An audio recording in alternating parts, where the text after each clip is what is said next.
One. Hey guys, welcome back to the Ringer 57 YouTube channel. Precursor, this is not an all talking video, so if you don't want to listen to me talk, skip ahead, but the talking is just me talking, because that's what I like to do on here. Just got off work, so sorry for the shadowy dark video. It'll get brighter here when we get to the shop. So we're going to address a few things. People have been asking what's going on with Suzy Q. Suzy Q is retired from racing completely. It is no longer going to be a nitrous bike. It is no longer going to be a long bike. It is going to be a stock wheelbase street bike. And we're starting into that project a little bit, but mainly right now we're pulling all the drag parts off and repurposing or selling them. Prime example, yesterday I yanked the 14 over arm off, got a stock arm back under it with a hayabusa shock, which is going to be way more shock than I want. Probably going to have to see if I can find a GSXR shock again. Tonight we're going to go ahead and pull the sidewinder off of it. I also sold that to the same individual. Hopefully we can see him at the local drag strips around here. He's not horribly far away, but he's a ways away.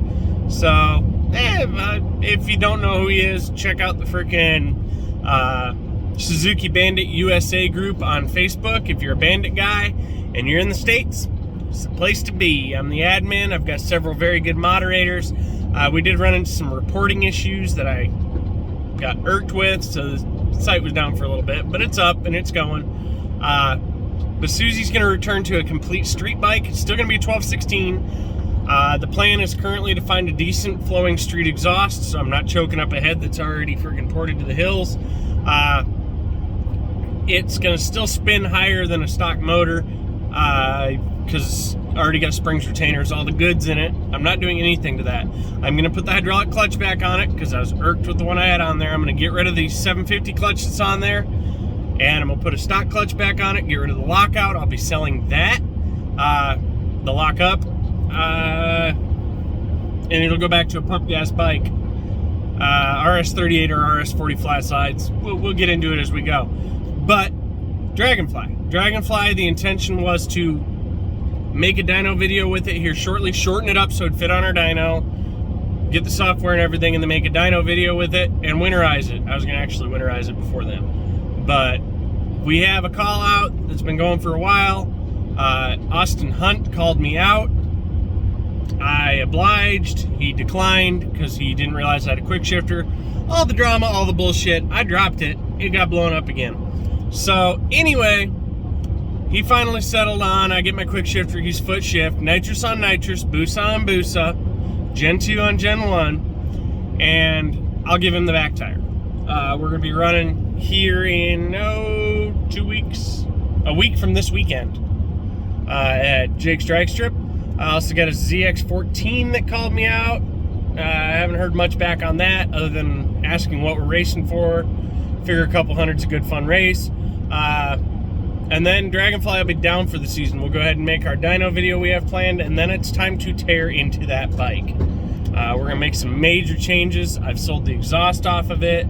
Probably going to be selling the ECU, the harness, everything. I'm selling the injectors out of it. I've already got those posted because I got a spare set I'll sell before that. We're going to bigger injectors. Probably going to be selling the nitrous system off of it and going to a different nitrous system. We got all sorts of plans. I had no problem showing what I've done to it. Times are still not going to get shown. And we're going to probably start out slower next season than we were this season because obviously we're going to be starting from scratch. We are ditching the foot shift, so I'll be selling the quick shifter and power commanders. I'm going to air shift, another part I'm taking off Suzy. Suzy's nitrous system is going to get repurposed, so on and so forth. But anyway, we're going to head to the shop now. I'm on my way home. I'm probably 13 minutes from home if it times out like it normally does. Just crossed into Alabama. Actually, I'm about to cross into Alabama here in just a second. You'll know it because I'll hit the bump. And there's the bump. Welcome to Alabama. We're going to go to the shop, rip this sidewinder off, pull the side fairing off of Dragonfly, and go ahead and start looking into changing the clutch. I'm time limited because I do have to get to sleep by 6. It's currently 3:21 in the morning and I still have to shower and feed the cats. But yeah, let's get to the shop, guys. launch control one more time to see how we can do it.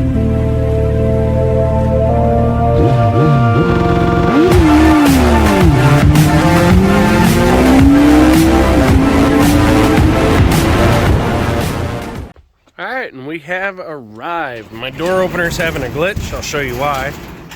I've currently got a slight issue with a broken door from the previous owner that finally let go. Welcome to 57 Motorsports East. It's a bit of a mess right now. It looks like an atom bomb went off because I really haven't had much time at home. I've just been slamming projects. Got a Volkswagen motor over there. That actually goes to a dune buggy back there. That's the blown up one. There's one that's good in it now. So today, probably gonna set you up on time lapse for some of this. We're gonna go ahead and yank this sidewinder off. That'll be a quick, easy, get it set up with the swing arm over there. As you can tell, Susie's short again. The next step after that is gonna be to pull the fairing and strip every bit of the wiring that I spent probably 20 hours on off of it, get the fuel injection off of it, get it down to a bare bones, and start part hunting, because we're going stock.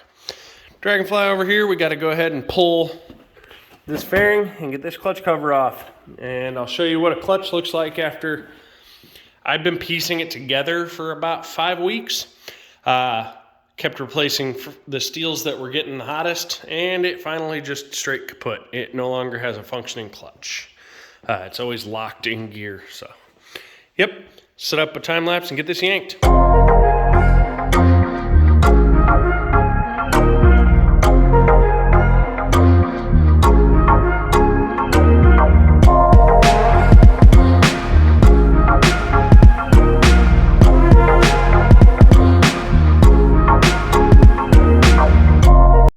Alright guys, and that was quick and should have been painless, but you know, I didn't watch where my finger was going to go when the exhaust let go.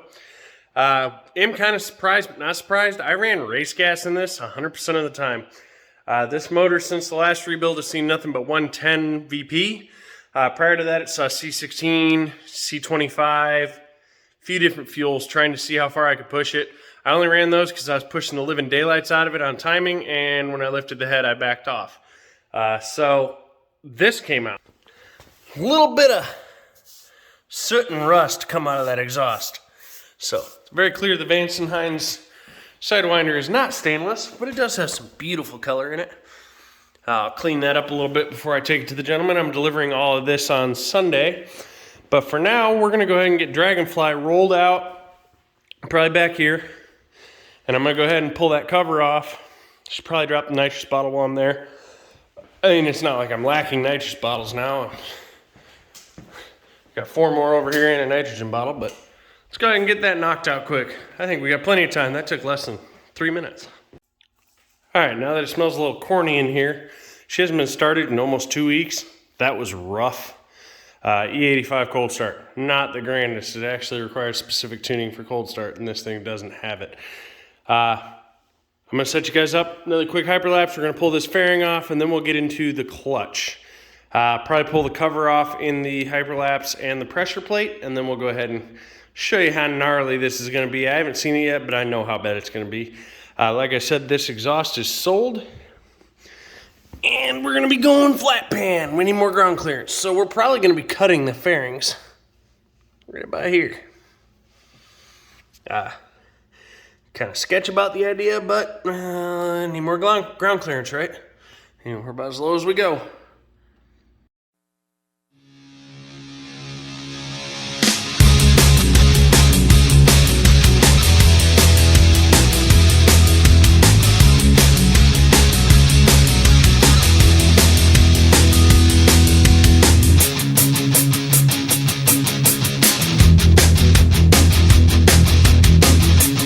Okay guys, so I got you set up, kind of sketch. I do have this really nice, really expensive camera that I bought for filming on this channel. I just so happen to be lazy, and I'm really enjoying doing this with my old school ways. So, let's see if I can, yeah, you got enough light. Let's see, first friction actually looks pretty good. It's smeared on the backside. Kind of expected that. First steel. Extremely hot.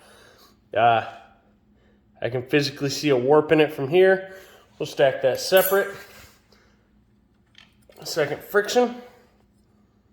Actually looks happy. A little glazed. If anything, it's glazed. So I knew this clutch was on its way out before it went. Steel, some hot spots. I wouldn't want to reuse it, but it is reusable. I knew this clutch was on its way out when I started losing ET. I was actually running 0.2 slower. My 60 was suffering, everything was suffering, and I couldn't quite figure out why until I suddenly went to pull my clutch. Then it didn't work. That friction looks fairly good. It's severely glazed. All of these are pretty dang glazed over. We're gonna hit a point here where we gotta go to picks. That steel, all the color in it. No hot spots, surprisingly. So I'm pretty happy with that one, but I'm not gonna reuse it. This friction, once again, severely glazed, primarily on the inside, which is weird, which tells me that that was starting to dish. Last one before we're gonna go to picks. This steel, it's the heavy steel in the middle. Happy as can be. Got a little hot spot, but nothing I wouldn't run. But I never go through these. And it appears it might have some bowing. In case it doesn't matter, it's not going back in. Now comes the fun part. Y'all gonna sit here and watch me pick this all out. Friction glazed. Steel. It's center steel, it's heavy, it looks good. Not even hot.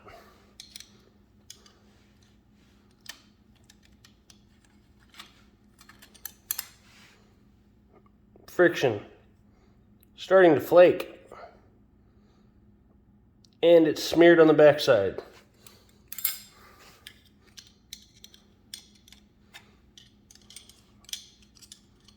Steel, come on, give me the steel. Severely smoked. I have a feeling as we get in, it's gonna be worse. There's no heavy hot spots, but it's pretty dark all the way around. It may have been hot spotted, and now it's just hot. The whole thing is hot.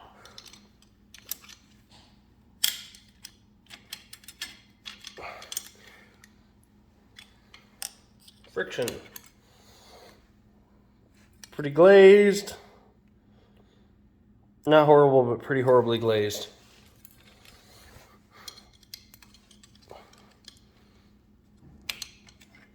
Steel. Very much hot spotted. Judging by the locations, probably has some warp in it.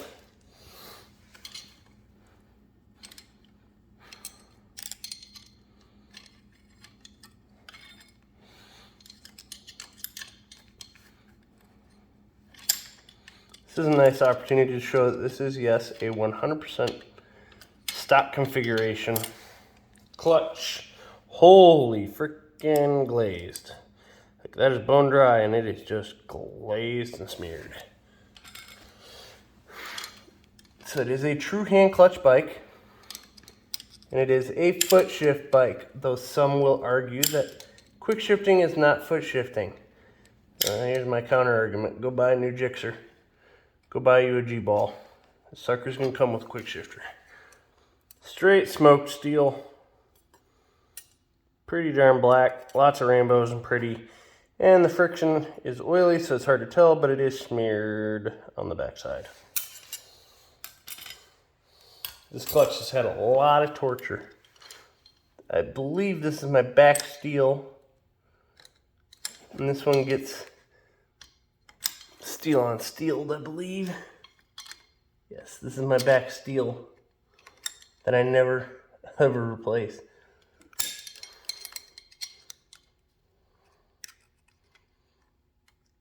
And it's stuck. It's getting replaced this time.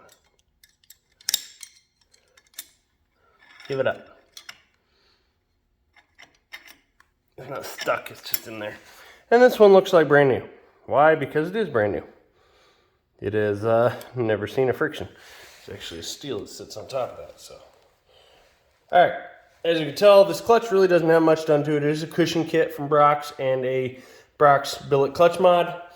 But beyond that, it's a stock configuration clutch. I won't tell you my spring combinations because, well, that's kind of proprietary to me. I will put it in your bike if you reach this level, but I've got some pretty good combinations. I'm probably actually undersprung right now, and we'll need to step that up, but there's another change that's going to be happening over the winter. We're not going to go away from hand clutch. Still going to be true hand clutch. We're just going to make some modifications to quit destroying things. Alright guys, well that's going to be pretty much the end of the video. I'm just going to reverse the process to put this clutch back in, and we're going to do some searching for some oil leaks I've been suffering from. I know the stator covers one of them. I do have a gasket to put in that. I've been asked a million times, what's a good brand of clutch to use? The brand of your bike is a very good clutch to use. I use only genuine kits.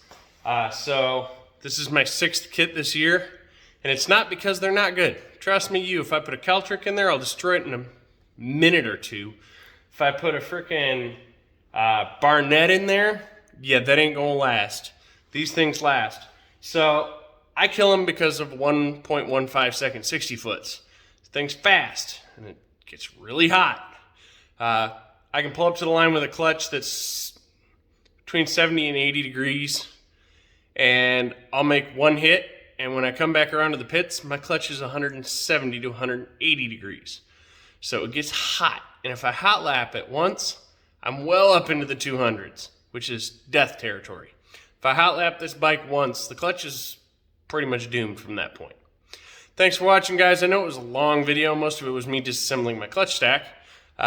So I hope you enjoyed the content. If you got any more technical content you'd like to see, anything specific, let me know. As always, more dyno video coming this weekend. We're going to have a dyno day with the Wraith. I'm going to get my camera, the expensive fancy one that I never want to use, charged up and ready, and I'm going to film that day, and I'll break it down and try and make a shorter video for you guys. Thanks for watching. Please like and subscribe, and check out the Team Righteous YouTube channel for any other content you want to see from me.